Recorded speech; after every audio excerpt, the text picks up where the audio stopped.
Si no habla el pueblo y con gran sentimiento patriótico les vamos a entregar en esta hora un programa de análisis de cómo llegamos al 28 de julio. Tengo aquí, por ejemplo, el libro de Jorge Basadre, Historia de la República, y cómo comienza su primer tomo, y en realidad su obra, precisamente con el 28 de julio. En una de las páginas, Basadre señala y denomina primer periodo a la determinación de la nacionalidad. Y así comienza la historia de la República, señalando el autor lo siguiente: el general José de San Martín proclamó la independencia del Perú el 28 de julio de 1821 en la Plaza de Armas de Lima. Dijo así, y sus palabras resuenan todavía: el Perú es, desde este momento, libre e independiente por la voluntad general de los pueblos y por la justicia de su causa que Dios defiende. Muy bien, así comienza, pero comenzó Basadre, pero ¿qué pasó poco antes para llegar a ese 28 de julio? Recordemos lo que dice el autor Carl Grimberg en este trabajo, La hegemonía española. Carl Grimberg señala que la hegemonía española representó pues lo que se conoce como el primer imperio de ámbito universal. Aquí lo define en su libro, el primer imperio de ámbito universal. No así Roma, que era en el Mediterráneo, no así otros grupos en la historia que llegaron a pequeñas partes del globo terráqueo. En la hegemonía española la presencia estaba en los 5 continentes. Por eso decían de Carlos V que tenía un territorio donde no se pone el sol, porque siempre estaba iluminado por el sol. Vamos a recordar entonces los antecedentes para llegar a ese 28 de julio, y son las corrientes libertadoras, una de ellas la del sur con don José de San Martín. Pero ¿quién es este portento de hombre, San Martín?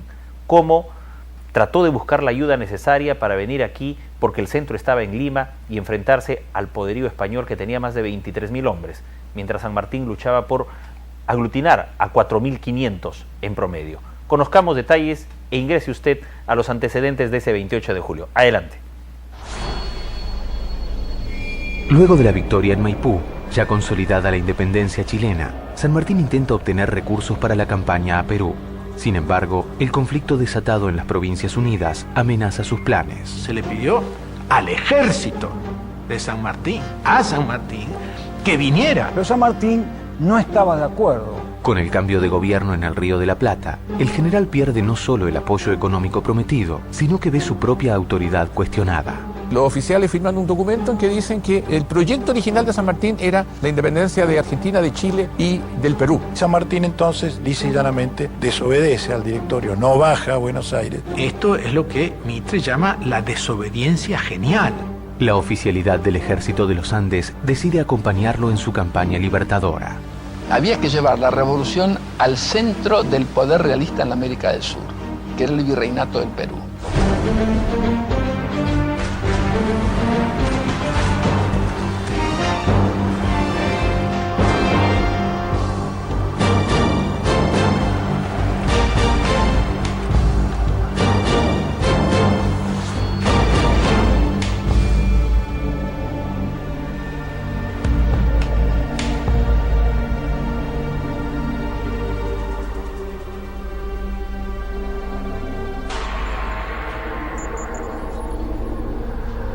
Luego de la firma del Acta de Rancagua, con el apoyo del gobierno chileno, comienzan los preparativos de la expedición a Perú.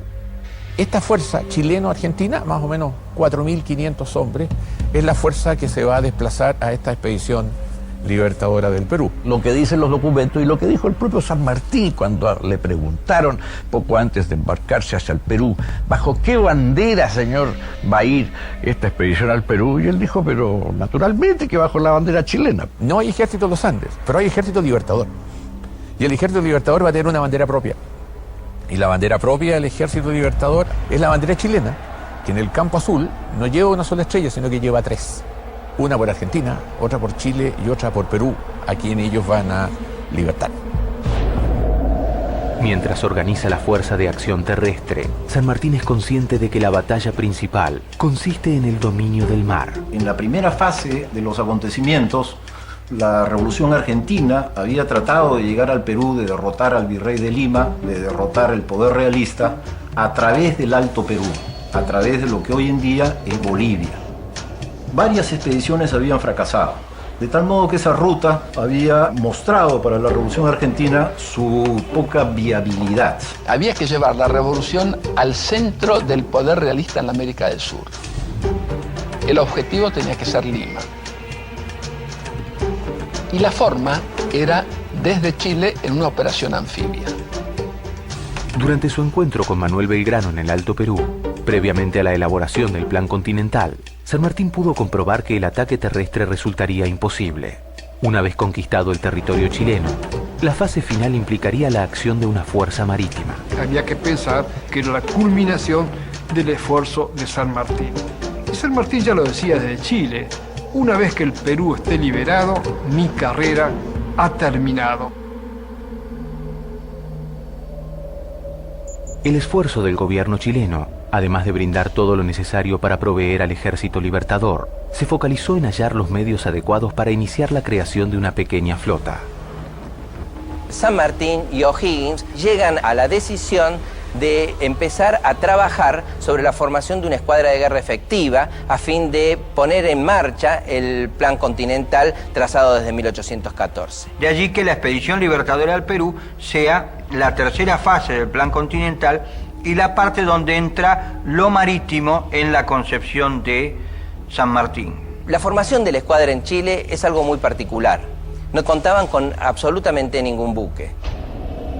En 1818, el gobierno de O'Higgins logra una serie de préstamos en Londres que le permitieron iniciar el armado de la escuadra, con la adquisición del navío San Martín, la corbeta Chacabuco, la fragata Lautaro y el bergantín Araucano. Las Provincias Unidas, mientras tanto, habían retirado todo su apoyo al plan. Cuando se hizo el estudio original del proyecto, se iba a financiar a medias. La crisis argentina impide que Argentina pueda apoyar económicamente. Todos están con muchos problemas ya. Entonces Chile se encuentra que tiene que financiar solo la expedición. Resulta tan imposible plantear al esfuerzo de la Escuadra Libertadora al Perú como chileno, como sería tan igualmente injusto plantear que fue un ejército argentino el que llegó a Chile. Fueron todos los mismos hermanos de visión, hermanos en la visión de una independencia de América, que lucharon y sangraron en pos de conseguir esta victoria, esta visión final. 1818.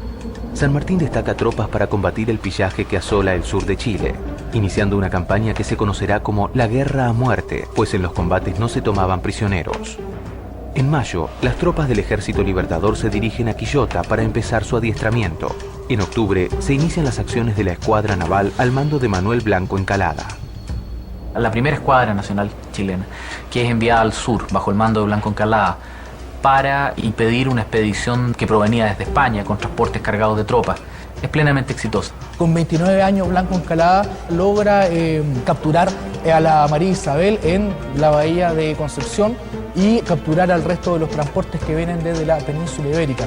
A pesar de estos logros, los altos mandos consideraban que Blanco Encalada no contaba con la experiencia necesaria para dirigir la expedición marítima al Perú. Blanco Encalada no tiene la experiencia que pretende el gobierno chileno para una operación de tanta magnitud.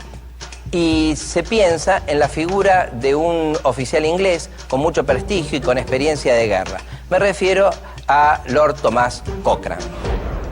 Se contrata a Cochrane, quien es ya el marino profesional que va a convertir esta primera escuadra nacional en una marina, cosa que es completamente distinta. En diciembre de 1818, Blanco Encalada le entrega el mando de la escuadra al almirante Thomas Cochrane, conocido como el Lobo del Mar, por su atrevida y exitosa actuación en las guerras napoleónicas. La acción de Cochrane conseguirá, en poco más de un año, elevar la dotación de la escuadra y logrará una acción brillante con la toma del bastión de Valdivia. Valdivia y Chiloé eran enclaves importantísimos que todavía estaban en manos realistas cuando se proclama la independencia en febrero del año 1818, es decir, un año después de Chacabuco. Cochrane se toma Valdivia y eso significa que priva a los realistas de su base de operaciones en Valdivia. Ahora solamente queda Chiloé como punto de apoyo trascendente, digamos, y libera las manos de una parte importante del ejército patriota para empezarse a preparar para la campaña al norte.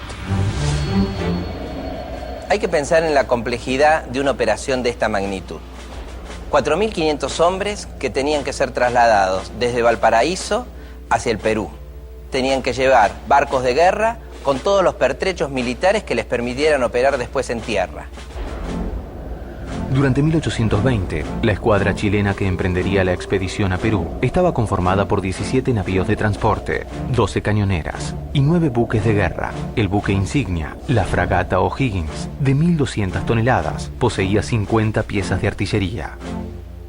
El Ejército Libertador contaba con 4.000 soldados y casi 600 oficiales. El general en jefe era San Martín y Gregorio Las Heras se desempeñaba como jefe del Estado Mayor.